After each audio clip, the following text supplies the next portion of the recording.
Do we take the words of Christ seriously when he told us that we are slaves to sin and children of the devil? Now, yes, he was saying that before a specific crowd. Yet John picks up on it and says in his first epistle that those who give themselves over to sin, like slaves, are children of the devil.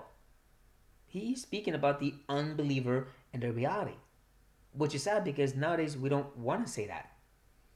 We'll tell people they'll need Jesus, but not why. We might mention that we're not that good, might even say the word sin, but a slave? A slavery of sin and being children of Satan to the point that you are complete resistant to God? No. Yet that's exactly what Jesus said. And John repeated. This should really speak to us. But even as believers, we can't forget that we still have that struggle, even though we've been delivered. That's why Paul talks about it in Romans chapter 7. Even though many say, that's Paul before conversion.